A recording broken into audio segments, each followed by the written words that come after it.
Yeah guys, how's it going? Welcome back to the Coventry Crusade. Last episode we played the double of Zoya and Sheffield Wednesday, having two very good games where things were starting to click. So since then we've been on actually a really good run. So we start off with a 2-0 win against Newcastle, Lamasier and Britton in the goals. This is where things got a little bit tricky. Perez was in goal due to Thomas having an injury, and I had to put Rekik in goal because I didn't have a spare goalkeeper on the bench. This is the first time in about 10 years this has ever happened to me on an FM game, is where my goalkeeper's picked them not, and I've not had a spare one on the bench. I don't, 9 times out of 10 I do, but I do get in the habit of every now and again, if one of them is injured for whatever reason, I don't put one on the bench. And this was a case was that both of them got injured and I've had to play a centre back in goal. But surprisingly, he played over an hour and he still got a 7 rating and he didn't concede. It was brilliant. There was a couple of dodgy moments where I thought, this could go wrong, and it was and he did and coped well. So I know in future if it happens again, Rekik is a good backup goalkeeper. We then moved on to Villa.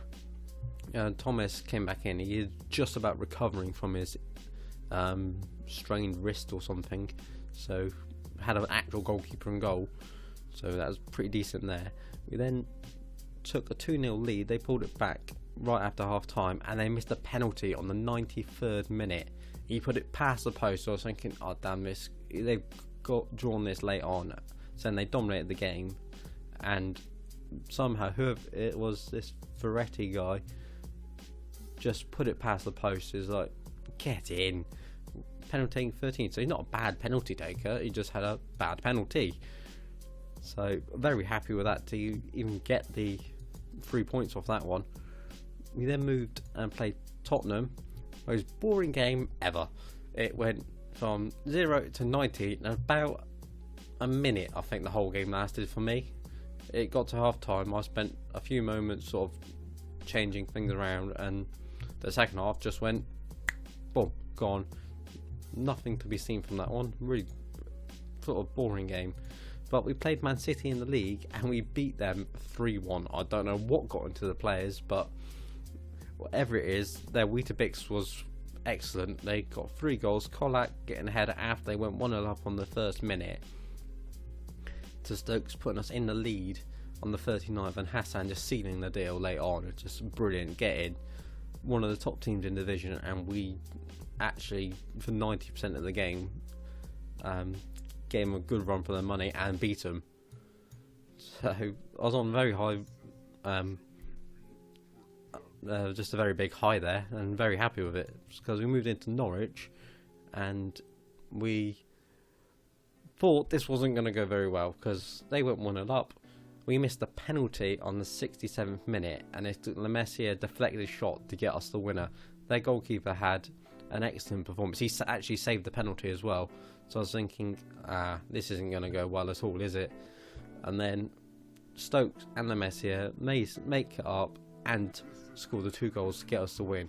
Very, very pleasing. But we then played Liverpool and we got a 1-1 draw. We took the lead. They pulled it back on the 51st minute and we effectively dominated, and we just could not bring them. The man of match was Camille Grabia, who actually starts in their reserve team, I think, at the start of the save, yeah. And somehow he's ended up being their number 1 goalkeeper. I don't quite know what's gone on in terms of their team to why he's their number 1. Let's have a look. Oh, their number 1's injured, that's why. Another 4 to 6 days, this Romanian guy who is pretty decent goalkeeper. So very pleasing to a point to get a point out of this. Would like more, but can't argue if you can't score. So that brings us to today's game against Arsenal in the FA Cup 3rd round. So let's get straight into it and see how we can get on. I've already set the team up because I know who we're playing. There is one player in the team that is new, who I've just recently signed, and that's Amre Samir. We're going Samir. Very good centre midfielder from Egypt, 14 caps, 4 goals. He was on the radar of like Real Madrid and that, so I knew he had to be a good player. So I was like, right, let's get him in on a free contract. cost me absolutely nothing. He was doing really well for Zamalek. 25 games, 3 goals, 6 assists, 7.9 rating. Very good performance, and got me an on a free. So, like, into the team, see how he gets on. So let's get into this. They're going to be favourites. They've gone with a 4-1-2-3-1. Bellerin, McCulloch, Amarilla. Who's that? Paraguayan. Is 30 million they spent on him. It looks amazing. Tabalo, Van Beek, Diawa, Goosen. Don't recognise him. Sanchez, Hagi, and Dybala, who is probably going to cause us a nightmare. He got 22 goals in 21 league games so far this season, 99 in 141 appearances overall, and he's just an absolute menace. And if he dare scores a hat-trick against me again, I'll be annoyed as hell. Hopefully this new tactic can help sort of stop some of that. Yeah, they're in the right positions. Yes. Right, let's get into it and see how we get on. And we've got the first part of the game. We're playing at home, so I'm hoping that might give us something, but that never seems to help when we're playing Arsenal or Dybala. He just does whatever he wants, and no matter where you are. But plays it all the way out to Bellerin. Whips it in, Rekik heads it out. Faria then doesn't win it. Goosen.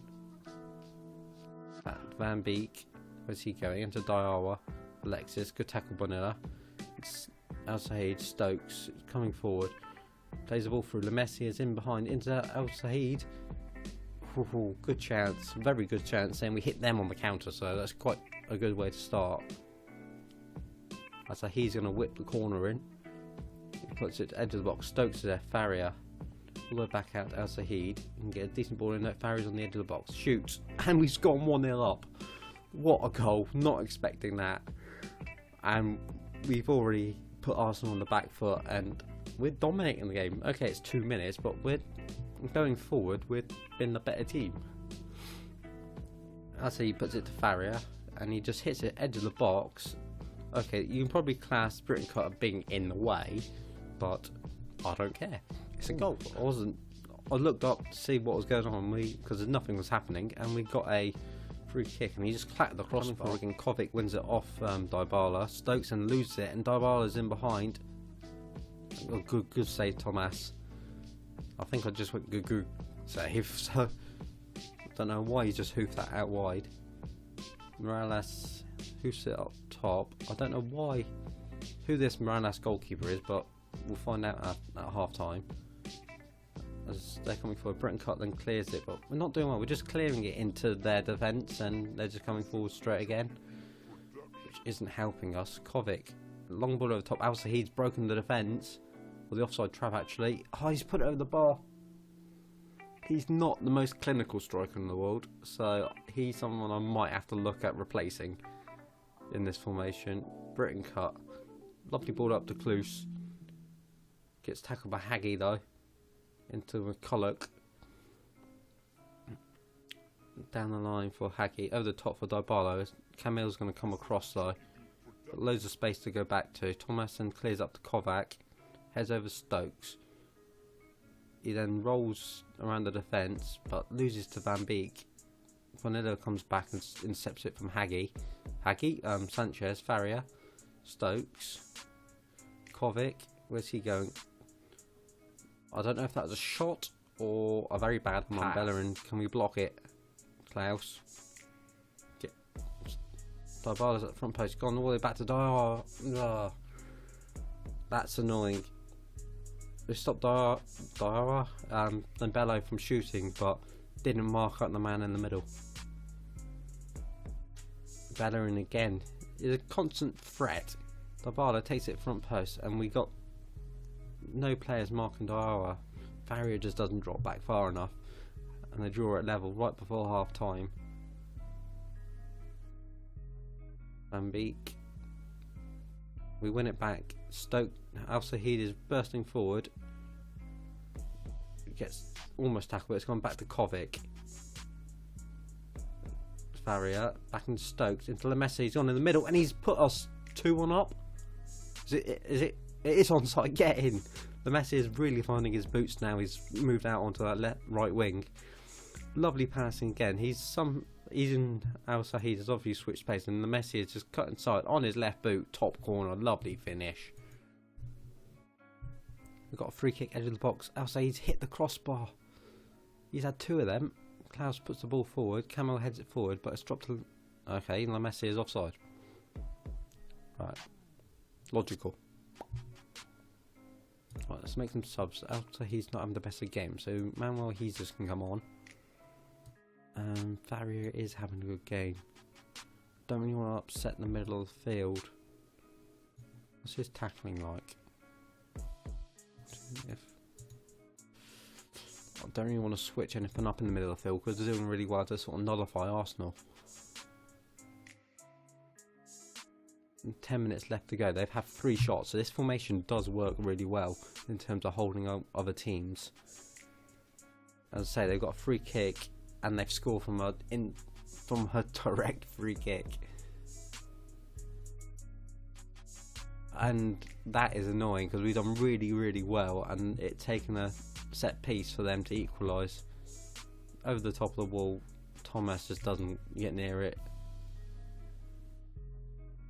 A draw against Arsenal, who are the league leaders, is actually pretty damn good in my opinion. As I say that, they're probably going to score. Thomas saved it this time. Phew.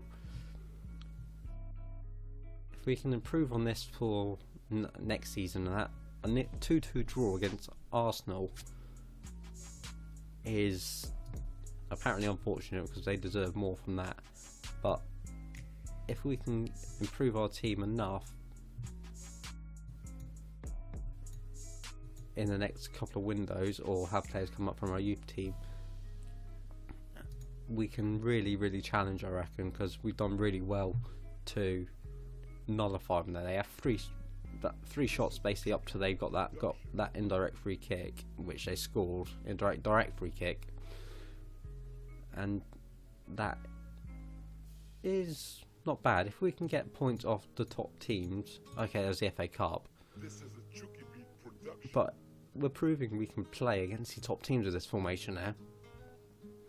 So if we can get a few more games like that, I'll be quite happy. So how many games is it to the Europa League? 1, 2, 3, 6 games. So yeah, we're going to come back for the double against Inter Milan, which seems like the best place to go now. So a quick little episode today of the FA Cup. Big team like Arsenal, you think, let's give it a go. You never know what's going to happen, and we got a 2-2 draw. So saying they battered us at the start of the season, 3-1, and that was a home game, and they absolutely run riot in that one. So guys, if you have enjoyed, smash the like button, hit the subscribe button, and I'll see you next episode for the double against Inter Milan. So thank you for watching, I'll see you then guys.